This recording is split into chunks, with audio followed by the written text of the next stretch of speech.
Bom, depois dessa breve apresentação sobre mudança do clima, né, a gente pode começar a falar em formas de enfrentamento à mudança do clima, e em especial com a metodologia de adaptação baseada em ecossistemas. Aqui não foi. Pronto. E aí, sim, a primeira pergunta é essa: temos como enfrentar a mudança do clima? E aí você começa a já ter publicações, né, sobre isso, aqui no portal do G1, exatamente enfatizando que o replantio é uma das formas de minimizar o calor nas cidades, né? Que as cidades já há muito tempo estão falando a questão das ilhas de calor. Então, aqui no caso é interessante eles falarem, olha, a solução é plantar e não cortar, né, como a gente está habituado a ver. E daí vem que as soluções baseadas na natureza podem preparar cidades para a mudança do clima. Então a gente tem que pensar numa nova forma de gestão do espaço público ou mesmo espaço privado, pensando em condomínios, com manutenção de vegetação e também de áreas automaticamente de infiltração de água, que vai auxiliar a minimizar essas ilhas de calor, né? Tem outros efeitos também, não só esse, né? É importante frisar que aqui a gente está focando em soluções baseadas na natureza, baseadas nos ambientes, tá? Mas, obviamente, que nós temos como forma de enfrentamento também a questão de obras, né? Então, você pode fazer obras para contenção de alguma coisa, né? Ou para minimizar alguma coisa. Mas, quando a gente fala dessa solução baseada na natureza ou baseada em ecossistemas, você tem uma possibilidade muito maior que agrega mais valores, tá? Então, aqui, como vocês viram nesse cenário, nessa figura, a gente pode ter plantio de árvores em espaços verdes que vai minimizar efeitos de calor. A gente pode fazer hortas urbanas, né, que vai fortalecer, inclusive, a relação de comunidade e estimular o processo de conservação. Telhados verdes, uma coisa que no Brasil não é comum as pessoas falarem, mas você pode fazer já uma impermeabilização e construir áreas verdes, né, no alto dos prédios, coisas assim, para favorecer esse processo também.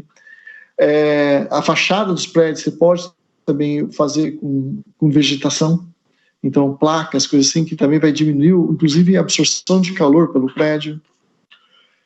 Essas superfícies permeáveis em áreas úmidas, permitindo escoamento natural de chuvas, mas aqui também é importante frisar que já tem medidas de chamado de escoamento de água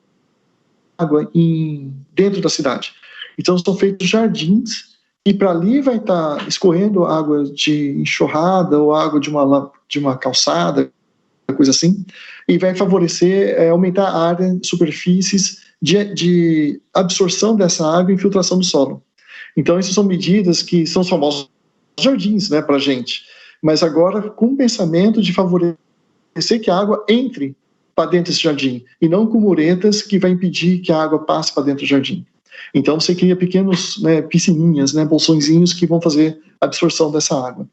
E, obviamente, também o mais conhecido, que é proteger, restaurar ambientes naturais, né?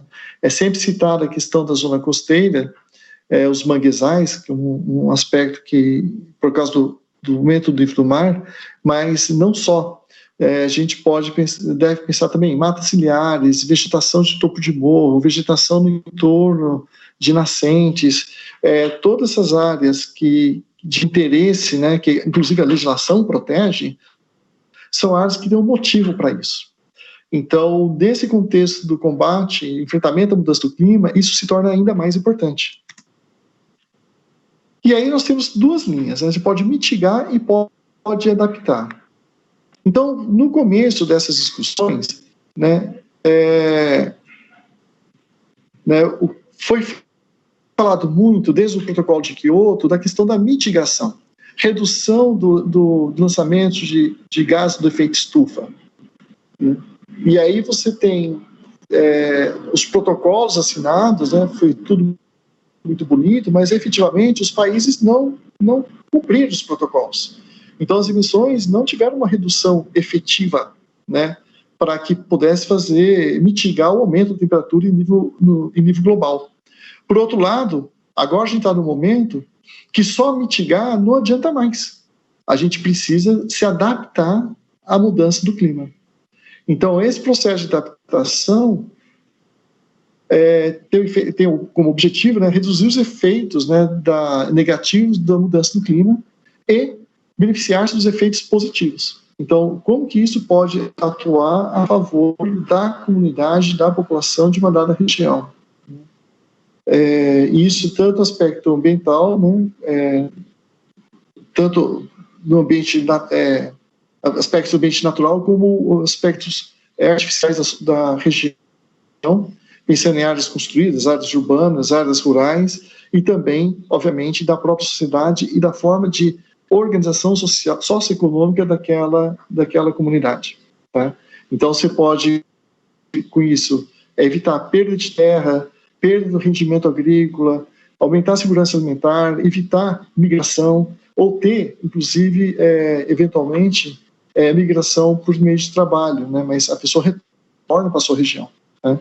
Mas a ideia é que favoreça que aquela comunidade permaneça no seu território, sem ter que se deslocar para outras em função da perda, em função do aquecimento da temperatura ou das mudanças climáticas decorrentes do aquecimento da temperatura.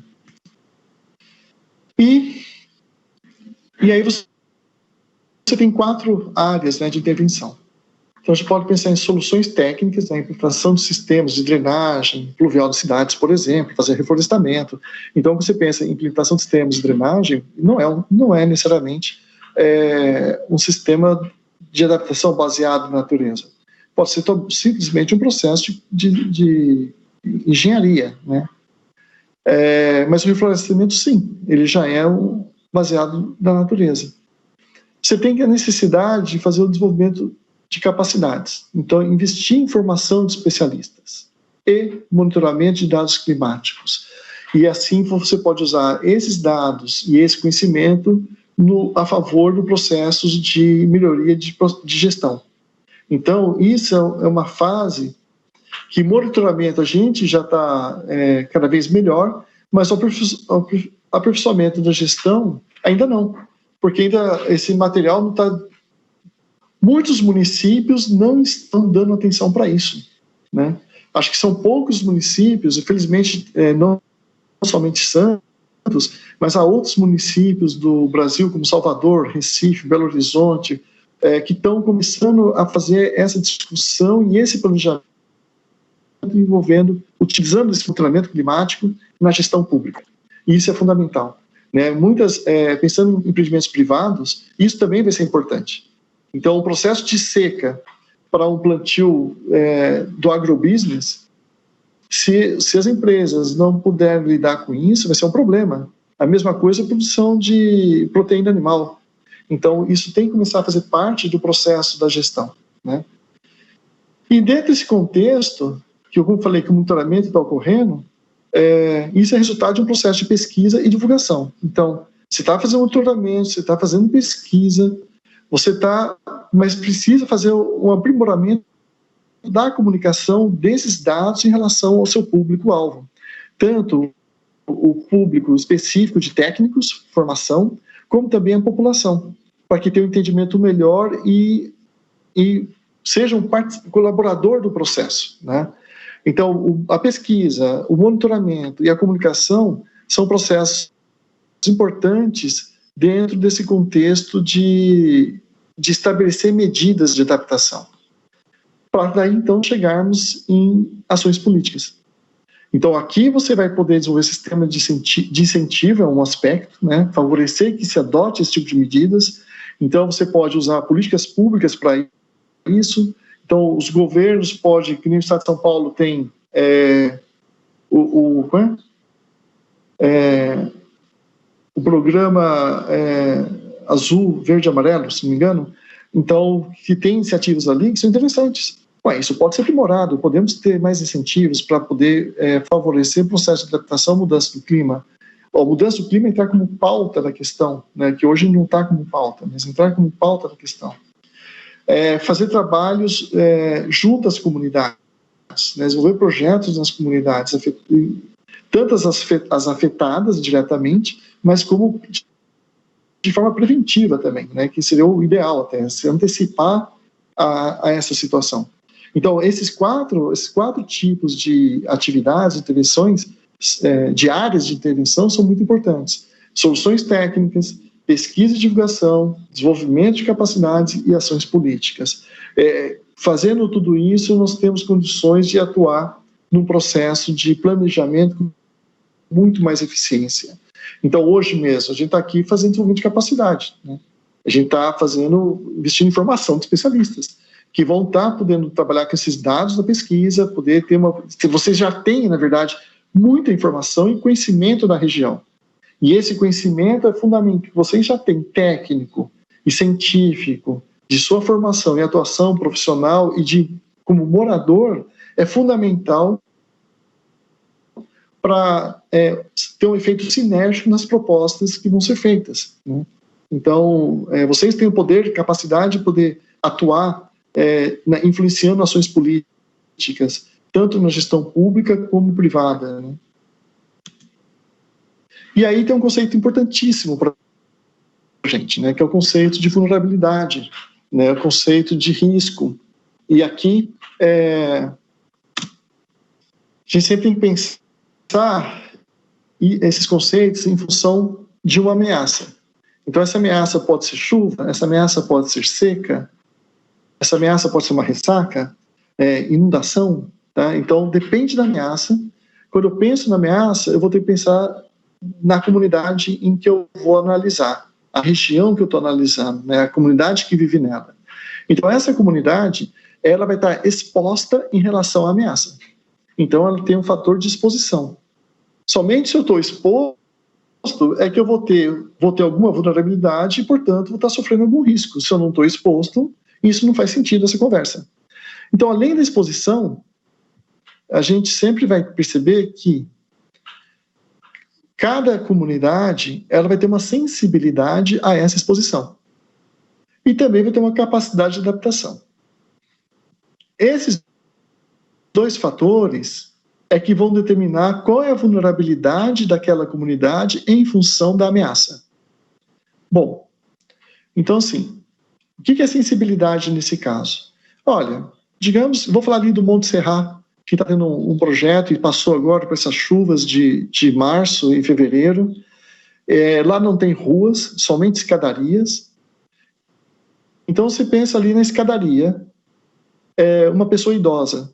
A sensibilidade dela para poder sair de casa, caso tenha uma enxurrada invadindo a sua casa, como ocorreu lá, ou desabamento de parede, para ela sair de casa com rapidez, uma pessoa idosa é mais difícil do que uma pessoa jovem, né? Se a pessoa tem necessidades especiais, é um cadeirante, ele é mais sensível, né? Então, a vulnerabilidade dessas pessoas é maior. Agora, se eu tenho sensibilidade, eu sou um cadeirante, mas minha casa é adaptada, a escadaria é adaptada, você tem a possibilidade de rampas, e isso favorece o seu deslocamento. Então, essa rampa é uma capacidade adaptativa. Isso favorece que você consiga ter um deslocamento mais eficiente. Então, essa capacidade adaptativa mais elevada diminui a minha vulnerabilidade. Então, quanto maior a capacidade adaptativa daquela comunidade, menor será a sua vulnerabilidade. Então, o seu município ele tem capacidade de resposta rápida a uma ameaça, então essa resposta mais rápida aumenta a capacidade de adaptação. Então, diminui a vulnerabilidade dos seus moradores em função da exposição, né? Então, sempre a gente vai ter que estar jogando quanto à questão da exposição, a sensibilidade daquela comunidade e a capacidade de adaptação. Essa capacidade de adaptação, ela pode entrar no processo de planejamento. Então, eu vou começar a fazer um planejamento para aumentar a capacidade de adaptação da minha comunidade, ou da minha propriedade até. Se eu sou um produtor rural e eu estou começando a ter problema de seca, bom, então eu vou começar a construir cisternas para armazenamento de água. E aí, com isso, eu vou aumentar minha capacidade de adaptação, portanto, eu vou ter água, mesmo em períodos de seca, diminui a minha sensibilidade à ameaça da ausência de chuva, ou do grande períodos de ausência de chuva, e, portanto, eu sou menos vulnerável. Então, o tempo todo vai ter que jogar com isso, para saber o quanto aquela comunidade está vulnerável perante a sua ameaça. Né?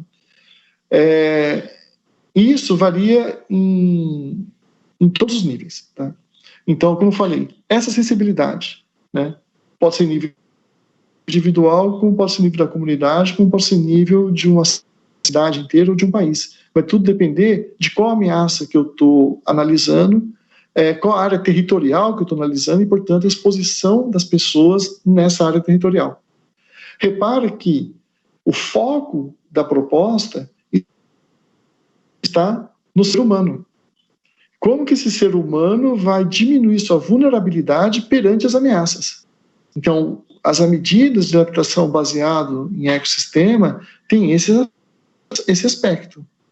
É como preservar e manter a qualidade de vida do ser humano, para que ele consiga manter no seu ambiente, continue vivendo no seu território, mantendo sua estrutura social e mantendo sua estrutura econômica. Então, isso é fundamental nesse processo. E daí, sim, a gente tem que pensar nessa questão de planejamento, de organização, de sensibilidade e capacidade adaptativa mediante a ameaça.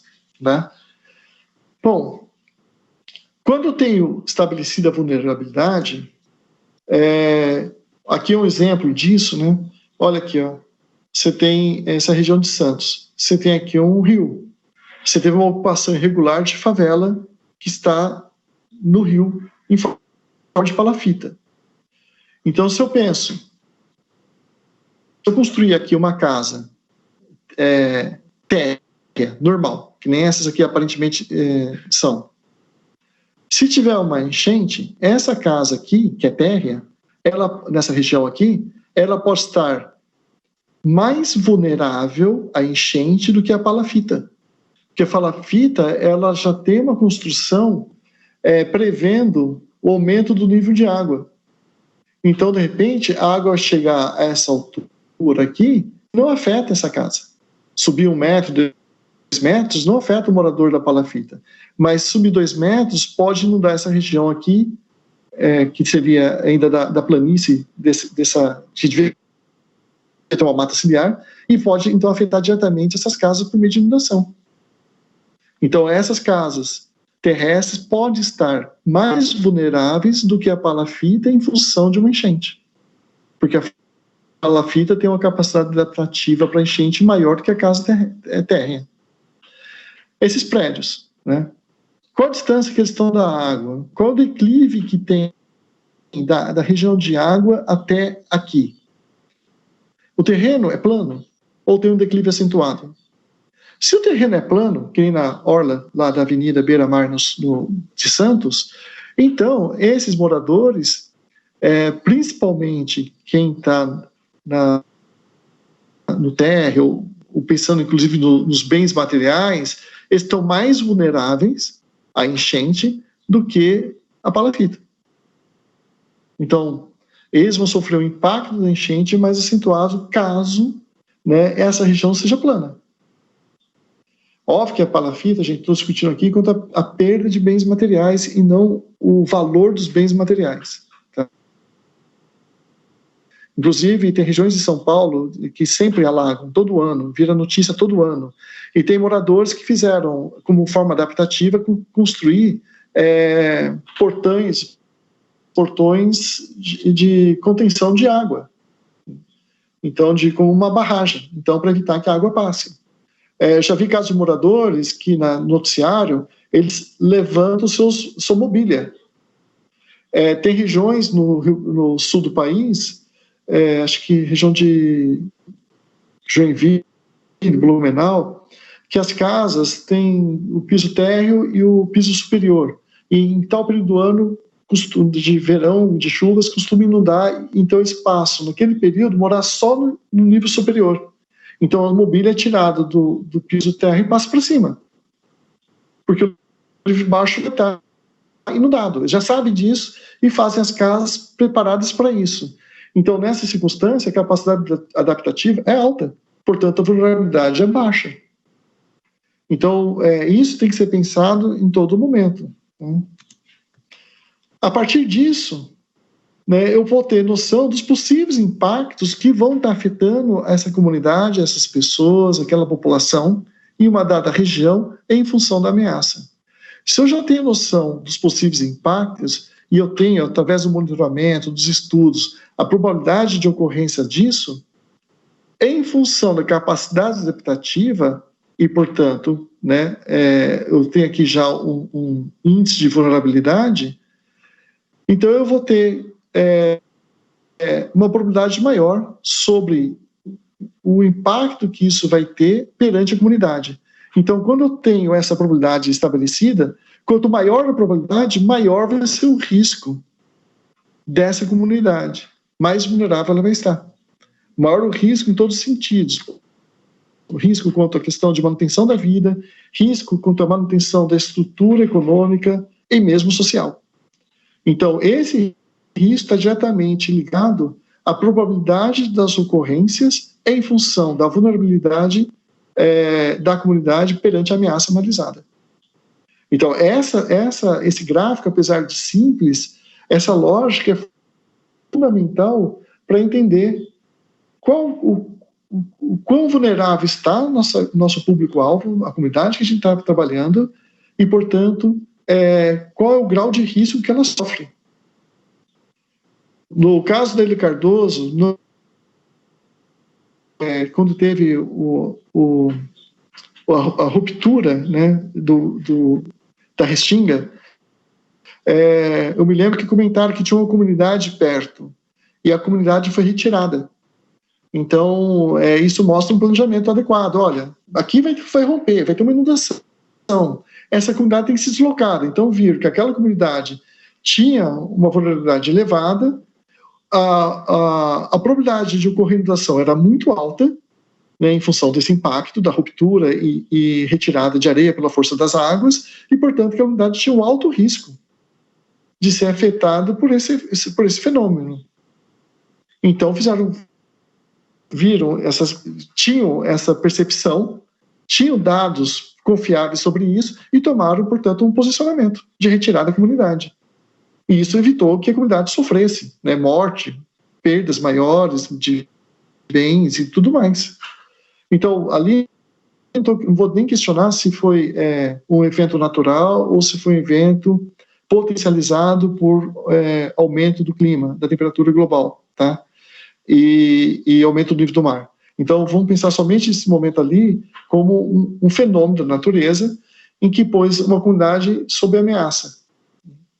Então, a análise dessa vulnerabilidade dela, em função da probabilidade do impacto que eles vão ocorrer, estabeleceu um grau de risco.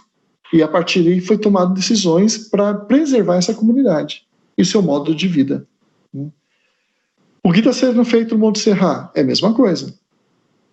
Então, está trabalhando naquele trecho que tem o alto índice, alta probabilidade de desmoronamento, em função dos impactos dos dados geológicos e de chuva. Então, isso está sendo trabalhado lá e aí, portanto, diminui o risco daquela comunidade. Inclusive, nesse ano, um dos locais que teve desmoronamento foi exatamente na área do projeto. E depois em outras áreas também. Bom, João Vicente, oi. Só rapidinho, tem mais 5 minutos, tá? Sim, eu estou com o meu relógio ligado. Obrigado, Armin. Tá bom. Daqui volta essa imagem de novo das palafitas, né, da área de inundação. Portanto, a análise de risco aqui vai depender da vulnerabilidade de cada área dessa, e de cada região, tanto das palafitas como a área construída em solo firme. Então, sem essas análises, eu não posso estabelecer o risco. E, obviamente, aqui os riscos serão com índices diferentes, pensando na enchente. Bom, agora fica mais fácil falar em adaptação baseada em ecossistemas. Tá? Como eu falei, tem várias formas, métodos de adaptação. Um deles, por exemplo, é chamado os projetos de adaptação baseado em comunidade, em que o foco é a mudança do clima e os benefícios socioeconômicos. Tem projetos de gestão integrada, que está ligado à questão de adaptação do clima e conservação da biodiversidade. E se tem projetos de gerenciamento de recursos naturais, que está ligado aos aspectos socioeconômicos e à conservação da biodiversidade.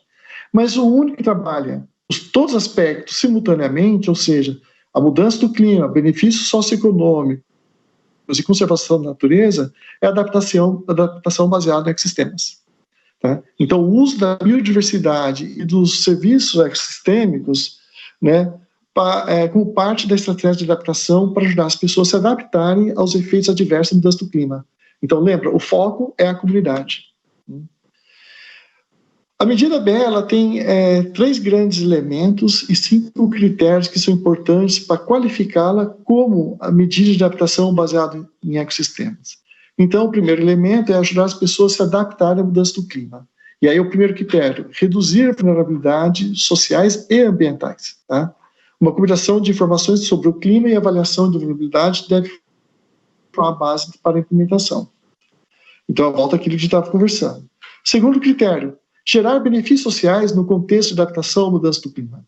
Esses benefícios sociais são muito importantes, como forma direta ou indireta, para aumentar a resiliência das pessoas à mudança do clima e assim eles terem como se manter naquela localidade com a sua estrutura socioeconômica, né? E isso é um modo de vida, tá? Tanto a curto, longo ou médio prazo. Então, essas coisas a gente está discutindo para o Montserrat. Então, que forma de renda que pode surgir a partir do projeto que vai ser feito lá de adaptação baseada em ecossistemas? Para isso, a comunidade tem que ser ouvida. A medida não é uma proposta, um pacote fechado que chega e é colocado para a comunidade. Né? Ela é construída junto com a comunidade, para a comunidade assumir o seu papel no processo e depois fazer a continuidade das medidas após a saída da equipe técnica. Né? O próximo elemento, né, que é o uso da biodiversidade e serviços ecossistêmicos. Então, o critério 3 é restaurar, manter e melhorar a vitalidade dos ecossistemas. A medida B promove práticas adequadas de gestão da terra e da água que apoiam adaptações às mudanças climáticas, prioriza o gerenciamento dos principais serviços ecossistêmicos e promove o uso sustentável da terra e dos recursos costeiros e marinhos. Isso é fundamental ser pensado. Né?